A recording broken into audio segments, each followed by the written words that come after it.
ہے وہ میرے قافلہ جنون میں تو پیام عزم وفا۔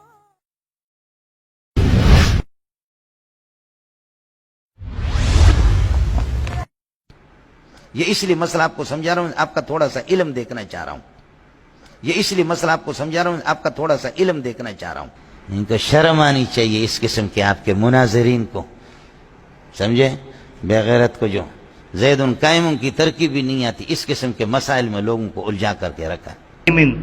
ومسلم بن ابراہیم ومسلم بن ابراہیم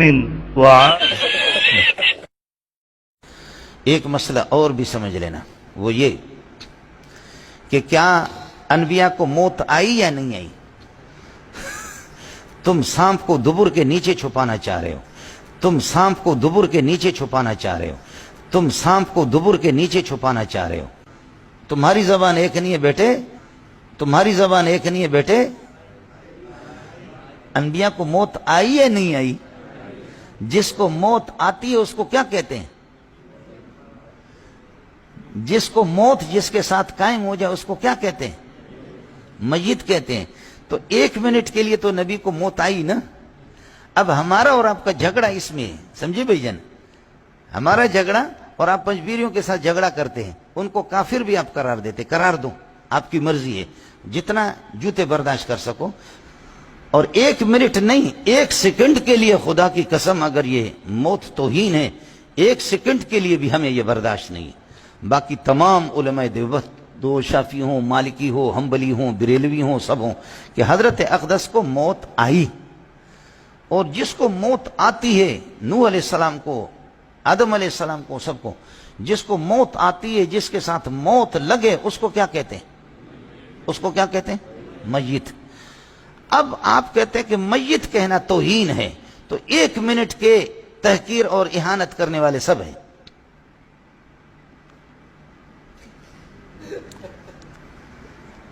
لیکن میت کہنے سے اگر توہین ہوتی ہے نا، تو یہ تو توہین اللہ نے کی، اور اس توہین کا تو سب اقرار کر رہے ہیں کہ موت تو آئی نا، تو ایک منٹ کے مماتی تو آپ ہیں نا، تو ایک منٹ کے مماتی تو آپ ہیں نا، ٹھیک ہے؟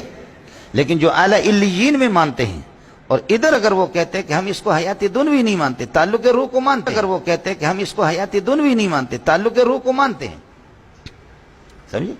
پھر اگلے والا مسئلہ سمجھو، اس لیے میں نے آپ سے عرض کیا، حضرت اقدس کی روح نکل گئی، نکلنے کے بعد 3 دن اس پر رہے، کس پر؟ چارپائی پہ رہے، 3 دن کے بعد آپ کو دفن کیا گیا۔ اس 3 دن میں آپ سے کوئی پوچھے کہ یہ چارپائی پر جو آرام فرما رہے ہیں، ماذا رایک فیہ، هل هو حی ام میت، کیا کہو گے؟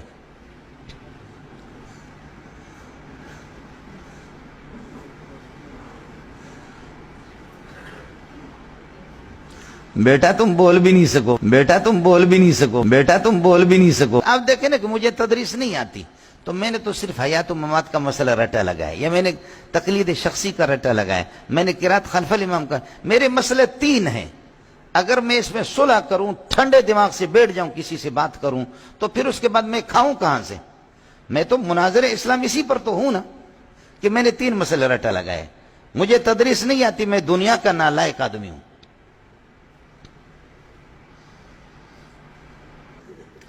آپ کے مناظرین حضرات کا یہی حال ہے، سمجھ رہی میں کہ نہیں؟ آپ کے مناظر حالوں کا یہی ہے مولوی صاحب۔ وہ اگر تقلید شخصی، قرات خلف الامام، آمین بالجہر، رفع یدین، ان چیزوں کو چھوڑ کر کے اس کو متکلم اسلام کون کہے گا؟ اس کو شیخ الاسلام کون کہے گا؟ وہ کھائے گا کہاں سے؟ وہ تدریس کی تو نحمیر کی صلاحیت بھی ان لوگوں میں نہیں ہے، تو پھر وہ کیا کریں گے؟ میں تھوڑا سا آپ سے اس لیے کہہ رہا ہوں کہ میرا ایمان ہے کہ الحمدللہ یہ مناظرین یہ مسئلہ سمجھے نہیں ہیں، اور آپ سے میں نے کہا چونکہ آپ بھی مختلف اساتذہ سے پڑھتے ہیں، سمجھ رہی میں ہے کہ نہیں، تو میں نے عرض کیا کہ دونوں شکوں میں سے ایک پر ہاتھ رکھو، چارپائی پر ہے جب هل هو حی ام میت،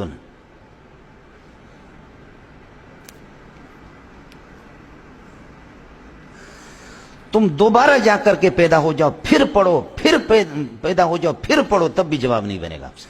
تم دوبارہ جا کر کے پیدا ہو جاؤ، پھر پڑھو، پھر پیدا ہو جاؤ، پھر پڑھو، تب بھی جواب نہیں بنے گا۔ ہاں مت بول، کیا جواب ہے؟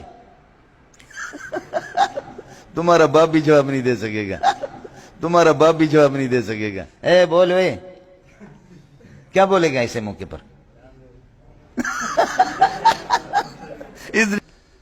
ہمارا پیارا صلی اللہ علیہ وسلم جو چارپائی پر آرام فرما رہے 3 دن تک، سمجھے، موت آ گئی بالاتفاق. ان 3 دنوں میں کیا ہے؟ اگر حیات دنوی ہے تو دفن کیوں کیا؟ حیات دنوی ہے تو دفن کیوں کیا؟ اور اگر میت ہے تو 3 دن کے مماتی تو ہو، 3 دن کے مماتی تو ہو، 3 دن کے مماتی تو ہو. واہ بے غیرت کا بچہ، واہ واہ کتے کا بچہ، واہ.